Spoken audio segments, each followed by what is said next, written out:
Chair, we're now live. Thank you. Can I bring the committee to order, please? Thank you. I was going to say warm welcome. It's a very warm welcome. I think it's a really good thing to say for those attending and those watching on the council YouTube. I hope you'll have a lovely air conditioning where you are.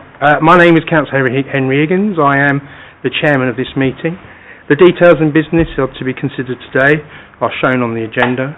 Copies of which are accessible online and under the live broadcast, and addendums, if there is any, you just click down there, you'll find them. For those present in the room and are tending to speak, please note that you will be filmed and any statement you make or recorded or made public. A reminder to anybody speaking today that your voice will only be heard when the microphone is switched on. We are not expecting any fire drills tonight. If there is, please follow officers out of the building. Those who have mobile and tablet devices in the room, please switch your mobiles to silent. Obviously, members of the committee will be using computers to read their agendas, and if they get caught playing Candy Crush, I have to do something about that. So we go for the attendees first. My councillors today is Councillor Adam Bennett, welcome. Councillor Keith Burrows, Councillor Roy Chandel, Councillor Elizabeth Ehrlich, Councillor Sansapuri, welcome. You're a new member, so it's really nice to see you. And Councillor Singh, welcome. Thank you. My officers, Ed Loughton to my right, Area Planning Service Manager, Owen Concannon, Planning Team Leader. The reason I'm smirking is because I always get his name wrong. Chris Brady, Planning Team Leader, Dr. Alan Tilley, Transport and Aviation Team, Natalie Fairclough, Legal, so we have to all be very, very good. And Liz Penny, Democratic Services, who is really in charge of this meeting, not me. So, first of all, we'll go through apologies for absence. No apologies, Chair. Thank you. Declaration of interest and any matters coming before us? Yes, I do. I will be leaving. I'm going to move item 7 to the end, and my Vice Chairman, Councillor Bennett, will take over from me, as I was not present when this application was heard in committee because I was away. Do we receive the minutes of the previous meeting? Do we all agree on those? Yeah, that nod or yes, right. Okay, fine. Is there any matters that have been notified or in advance or urgent? No. To confirm that items and business marked part 1, we only got part 1 today, so they will be in public. Okay. So we'll crack on straight away. Item 6, 14 Coatford Close, Eastcote. Owen, do you want to take us away with that one? Thank you, Chair. Item 6 relates to the proposed seeks planning permission for the erection of a part single, part 2-storey rear extension, together with a single-storey side extension and conversion of dwelling house to 1 3-bed unit and one 1-bed unit. Your booming voice. Apologies. As a matter of a verbal update, the lead petitioner has raised concerns post-publication that the development has commenced on site. It must be made aware to members that a previous planning permission had been granted on the site in 2024 related to the operational development associated with the dwelling house. Officers have engaged with the petitioner and the applicant on this matter. The applicant has confirmed that the works undertaken to date relate to the previous approved permission, and were this not to be the case, it can be subject to enforcement action. Okay, first side, situated on the north-west side of Coatford Close, the property comprises a 2-storey end of terrace property. You can see site location plan. Directly west of the site is Keeper's Cottage, which is a locally listed building, and you can see the green belt in the distance in green. So that's the location plan of the property. Next slide just shows you the existing and proposed elevations. So I'll just get my pointer.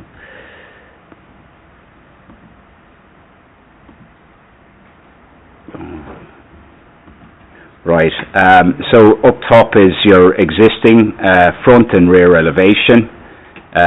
On the bottom left and bottom right is your front elevation and your proposed rear elevation. So you see on the front elevation there is a single-storey side extension, and to the rear you have a two-storey rear return with part single-storey, part two-storey.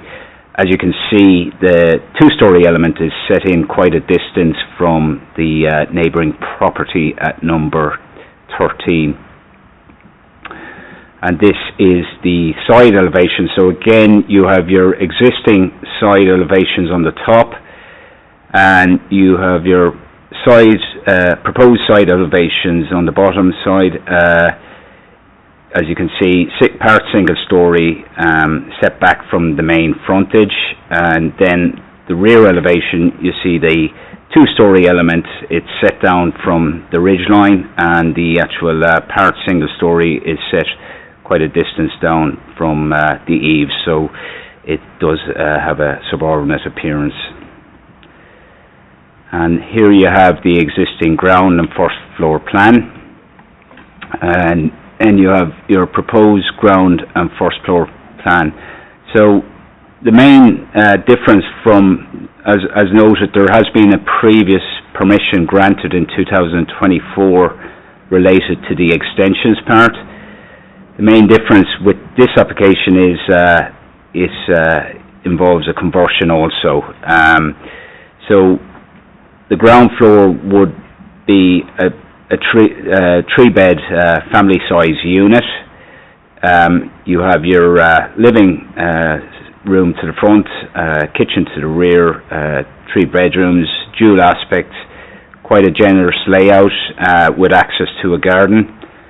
And you have an additional 1-bed unit on the first floor, which again is dual aspect and meets the minimum standards. And here you have an existing and proposed roof plan showing the actual two-storey return set in from the boundary, your single-storey extension to the side and rear, and it's adjacent to an axis along the side there. As part of the scheme, you also have a division of the garden, so in order to provide private amenity space. So the 3-bed unit would have direct access to the garden from the rear of the site. There's also a garden space for the first floor unit to the side. We have conditions on the landscaping to ensure that it meets our design criteria. There's also bin storage and cycle storage located with easy access to the highway. As you can also see on this slide, there's 3 car parking spaces for the 2 units, 2 associated with the 3-bed and 1 with the first floor unit. So here's a bird's eye image of the site. Some aerial photos. You can see the actual, it's in the corner of the cul-de-sac, Keeper's Cottage to the back. That's number 15, Cutsford Close to the side, and an access way which serves all these properties. And the application site is identified there. This is the current access, current entrance to the site. You'll have a side extension which I believe has commenced on site along the side there.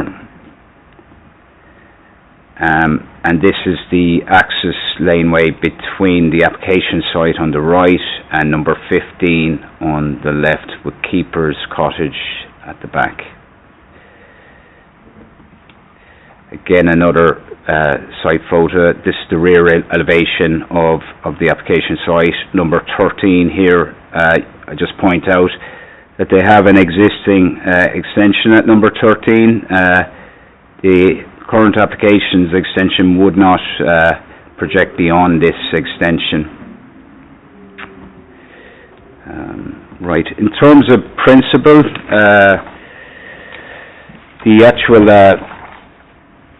the principle of development is considered acceptable. It would continue to provide a 3-bed unit retained at ground floor with an additional unit at first floor level.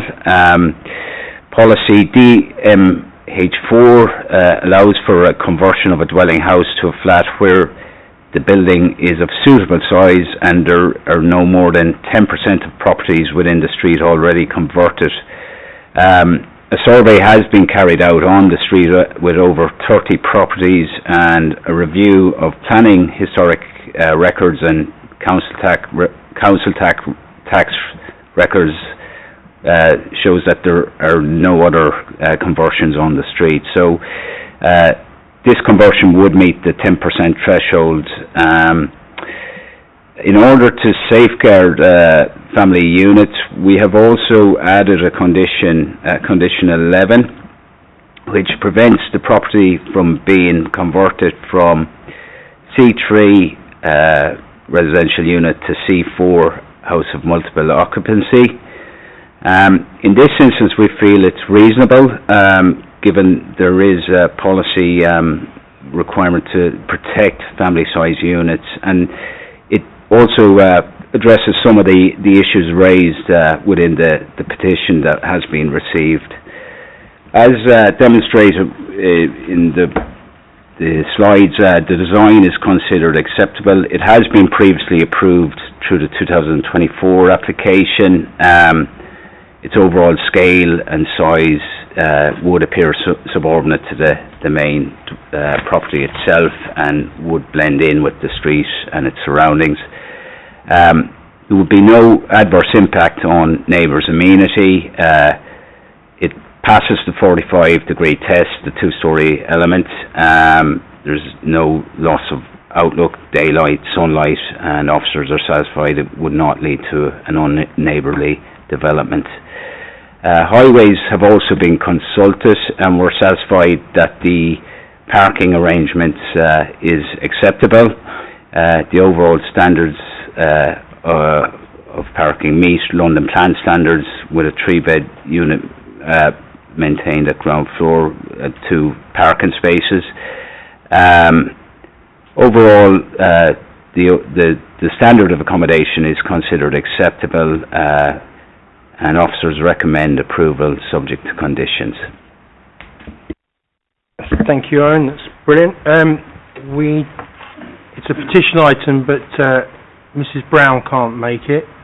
But I'm led to believe the agent is here, Gil Ross. Mr. Gil Ross? Yes, if you'd like to come and take a seat, sir.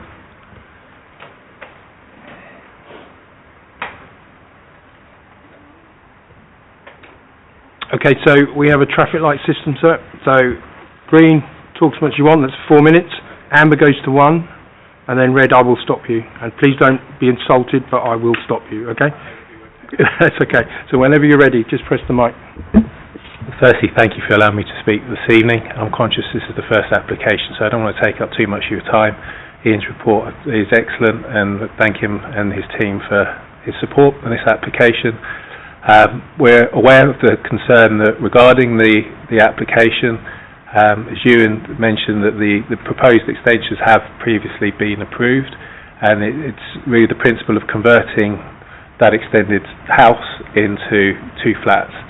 And it is, unfortunately, the applicant's going to be here this evening due to bereavement, but hence I'm here.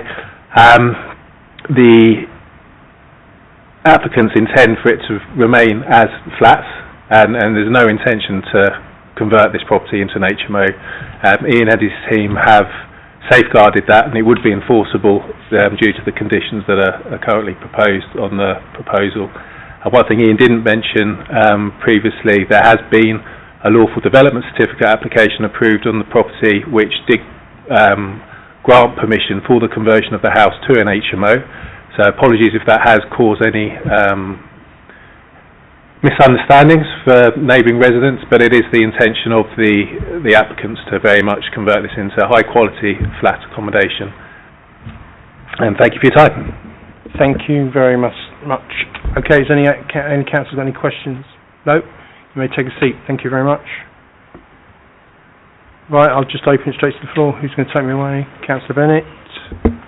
Thank you, Chair. Just one quick question. I thought it was really nice when I saw this that there's the garden for both flats. But how does the first floor flat get access to the garden? Is there a direct entry, or is it kind of back out onto the shared road and through? Yeah, it would be out through this side access. So there is an access lane to the side of the property, which is that serves 3 properties. Unfortunately, due to the constraints of the site, you couldn't gain access from the property itself. So, on balance, we feel it's an acceptable alternative. It still provides private amenity space. We also have a landscaping condition in place, so ensures that we can get fencing of proper size to ensure there's no overlooking, and that it maintains a private level for both properties. And on balance, we felt it was acceptable.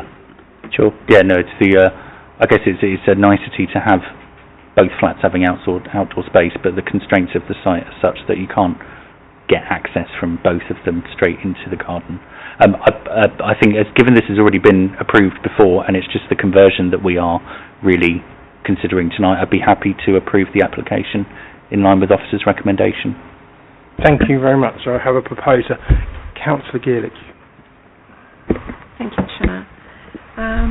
So I noted that one of the informatives relates to the that the site lies in flood zone 1, although it is in critical drainage area, and so the officers advise only that there should be mitigation, minimal measure of a water bath. Could we ask that it is a condition that there are more substantial mitigations which could be enforced, because giving advice they might not follow, and considering that we have repeated the surface water flooding, we want to make sure that neighbourhood is sort of safe in this respect. I'll ask them. I've got a funny feeling they're going to say we can only do it as informative. Owen? Yeah, I suppose the key point is flood zone 1. We feel an informative was appropriate for this site. There is substantial garden provided for both properties.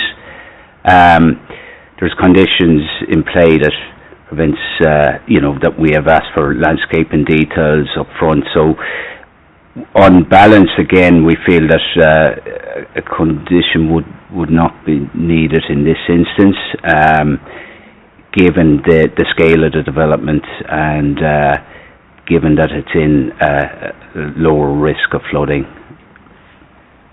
Okay. Sorry about that, but the applicant's here. He can make note of that, okay? Because he doesn't want his tenants to be upset if they get flooded, won't he? So, okay, so Councillor Singh. Thank you, Chair, and thank you, officers. They deliver actually quite clear report. I think we need more houses. Obviously, also the gentleman he mentioned this property now for HMO, so I'm quite happy to do second. That's brilliant. So I've been proposed and seconded. Can I show of hands those in favour of this application? That's unanimous. Thank you very much. We'll move now we'll jump 7, as I said earlier. We go to item 8, which is the island site, Uxbridge, while they play musical chairs. Whenever you're ready, Chris.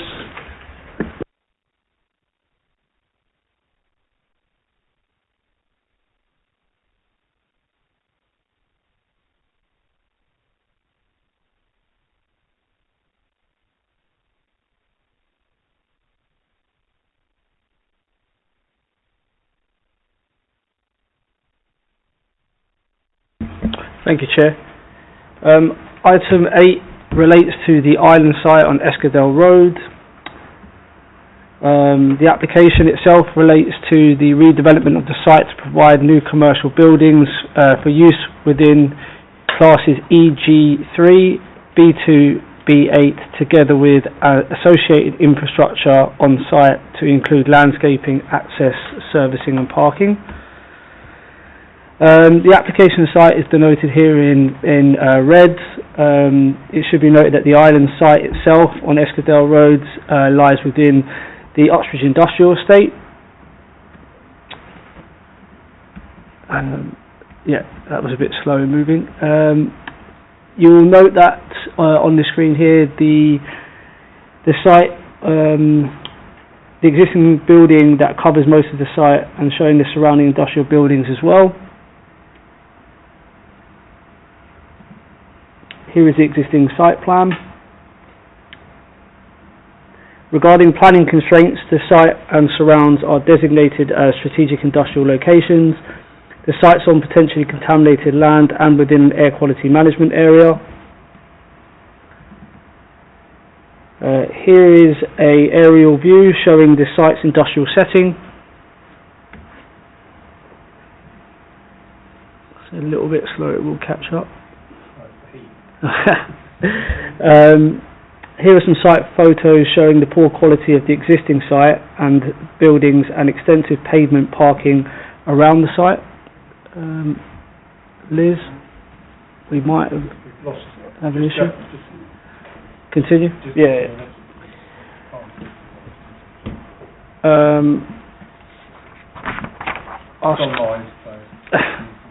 Here are the existing ground floor and first floor plans.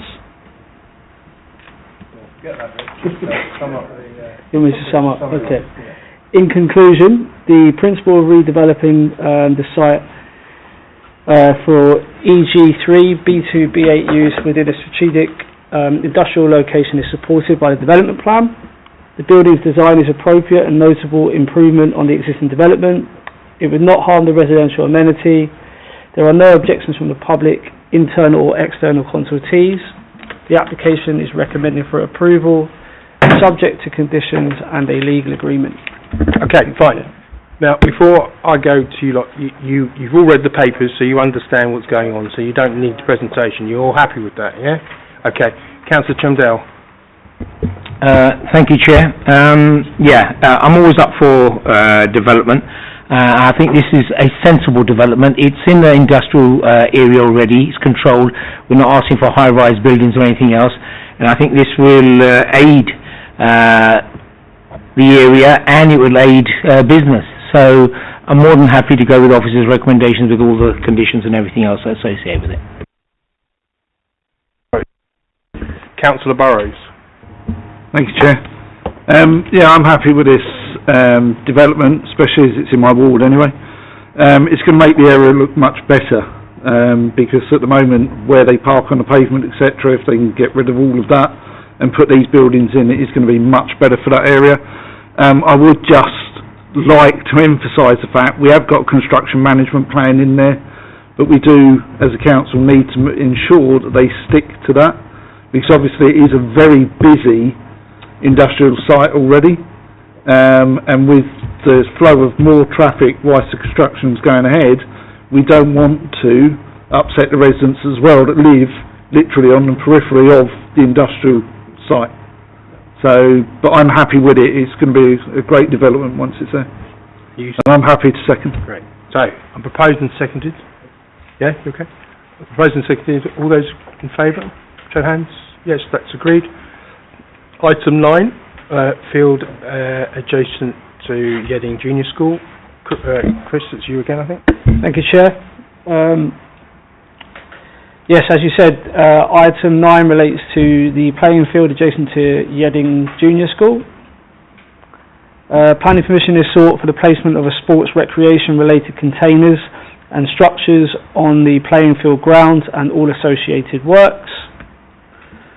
Here is the location plan of the site. The school buildings are to the north and the surrounding area is predominantly residential. Here is a location plan of the site. The schools are to the north, as I said, and you'll notice the residential properties to the south. In terms of constraints, the site has no notable constraints. However, it should be noted that parts of the wider site are located within flood zone 2. That isn't the specific area on the field though.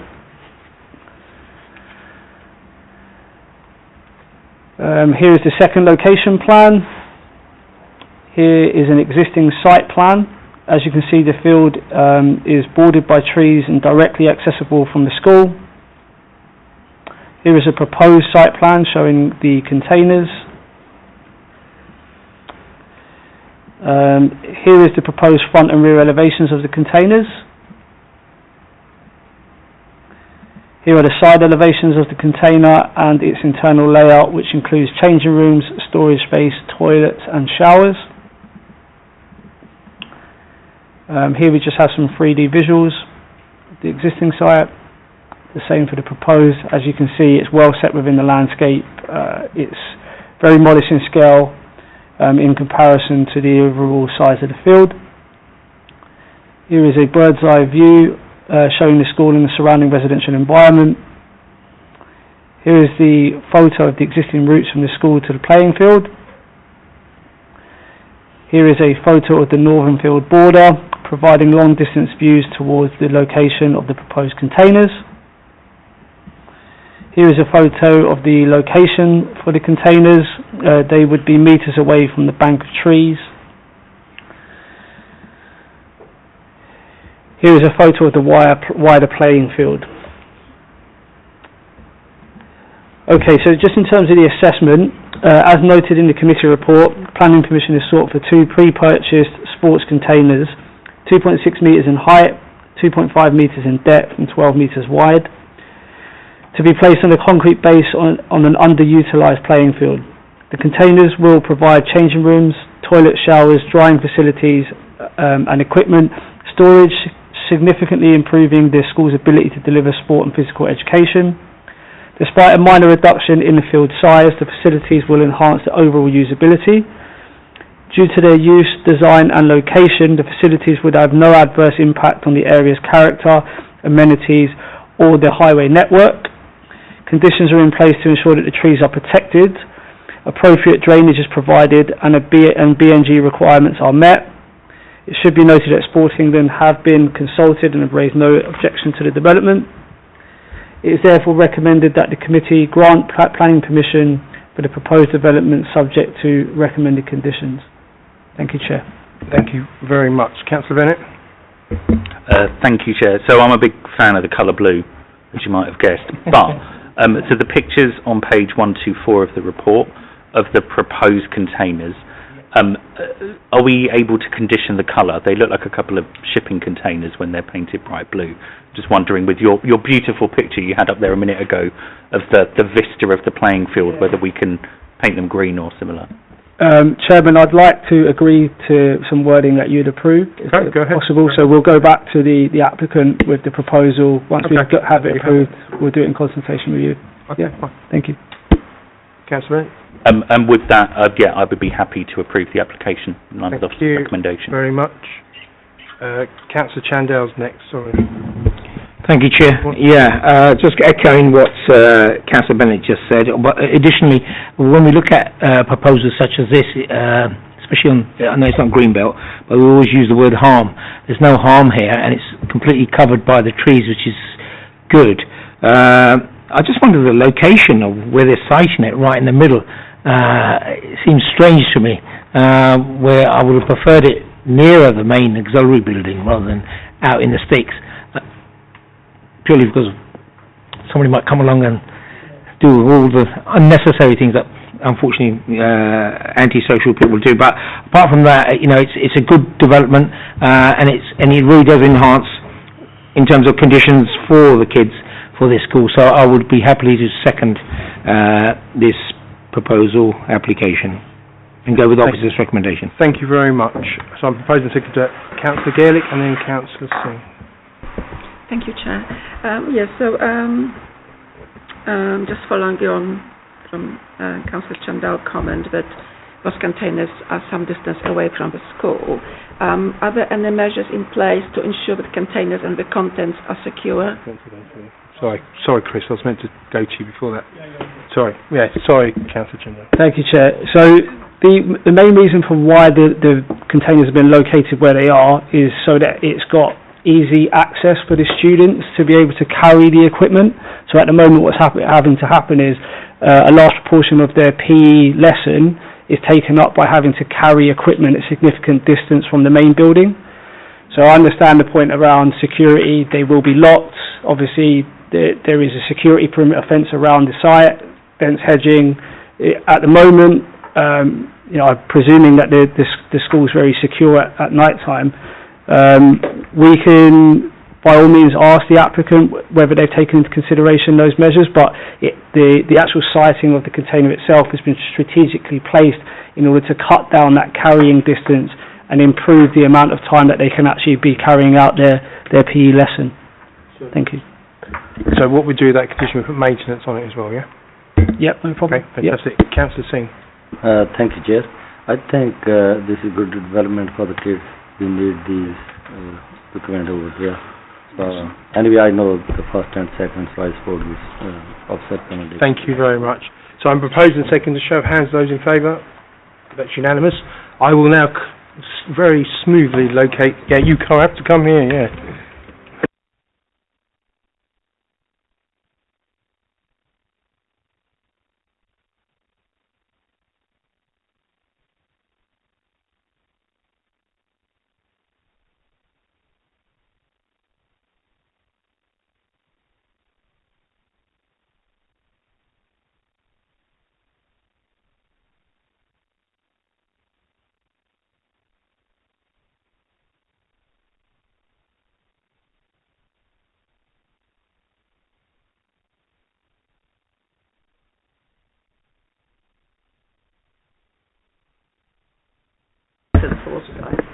Thank you to the committee and those of you watching online while we just changed around. So the last application of the evening, agenda item 7, 18 and 20 Wilmer Close, Hayes.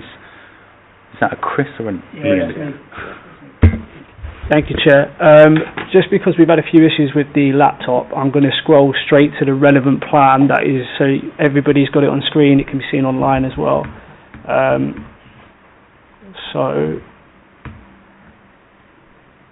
I'll leave this up just while I talk through the application and some background. So item 7 relates to an application at 18 to 20 Wilmer Close. Members of the committee may recall this application being presented at the 9th of April Planning Committee, where it was deferred for a member's site visit due to concerns raised regarding the potential use of the proposed annexes to segregated independent living accommodation rather than for the purpose stated within the application.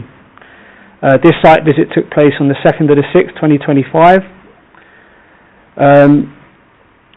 Upon visiting site, there were two noticeable issues found. The first was that the windows in the rear elevation did not match the proposed plan. And the second was that the internal layout, officers noted that there were various electrical supplies, one of which was labelled kitchen within both both annexes. Members may recall part of the discussion previously, and the officer's recommendation at the time was for approval, and this was on the basis that neither the plan or what was visited and seen on site indicated that a kitchen was to be constructed within either of the annexes.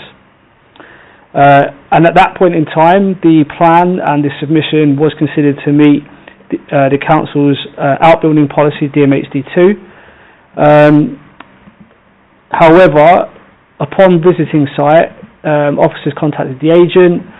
We've now received a plan, which is the plan that's before you now, and that does show a kitchenette, living space, washing space, so everything you would normally consider as segregated and independent living accommodation. The council's DMHD2 policy does not allow for that, so we are aware that there is a contravention of the council's outbuilding policy. Hence why we are now bringing this back to planning committee, not as a deferred item in report terms, but you now have a brand new report in front of you.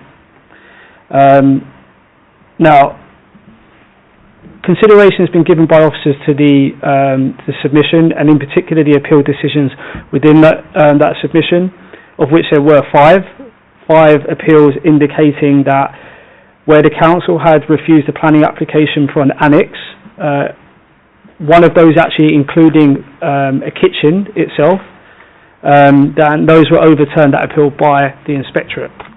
Those were as recent as 2024. However, officers believe that there is a significant difference in what we're showing to you on screen now, in as far as none of those appeal decisions featured two annexes to be lived in by family members of two properties which do not benefit or feature a clear boundary line at present. So that we do feel that there is a differentiation between the appeal decisions and this particular proposal. Furthermore, members may recall that in order for us to bring the application to planning committee, not only did we consider a condition to be required to prevent the annex being used as separate segregated living accommodation by someone other than the persons which were referred to in the planning application as family members, but we also obtained statutory declarations from the applicant, who is the owner of the property, stating that the tenants who were renting the properties and occupying them at the time would be vacated by the 25th of June 2025. Prior to bringing the application to planning committee, the case officers undertaken a further site visit, which was undertaken in early July, so a few weeks ago, and found that the tenants are still residing in the property. So therefore, not only do we consider this to be different from the appeal decisions that have been put before us, now contravening DMHD2, but the statutory declarations that have been provided are now null and void. So we do consider that there is adequate reasons there, Chairman, to refuse the application on the grounds stated within the report. Thank you. Thank you, Chris. I think everybody on the committee was there for that. It was in April. It was only 3 months ago where we had the very lively and right debate around ancillary use versus the buildings being used independently. Anybody want to make any comments? So the petitioner isn't here.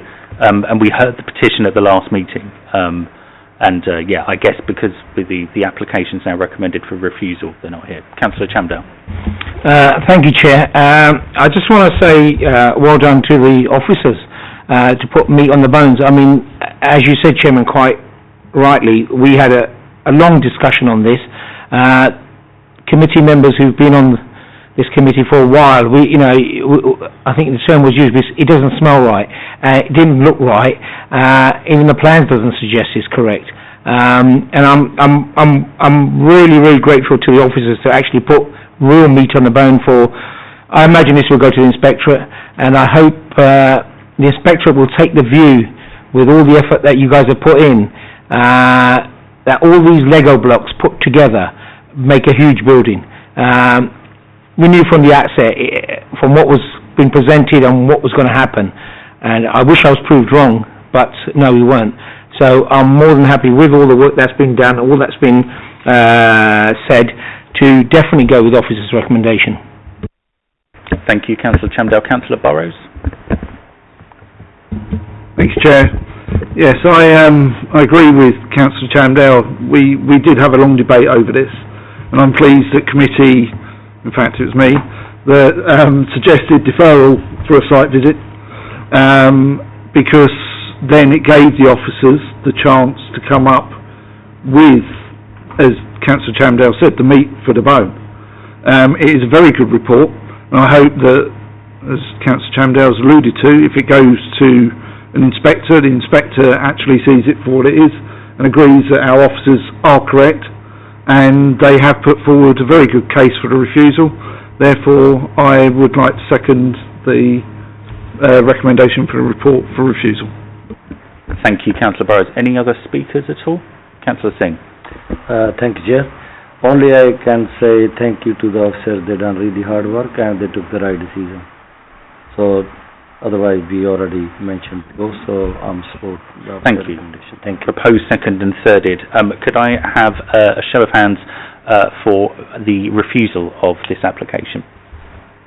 That is unanimous. Agenda item 7 is refused.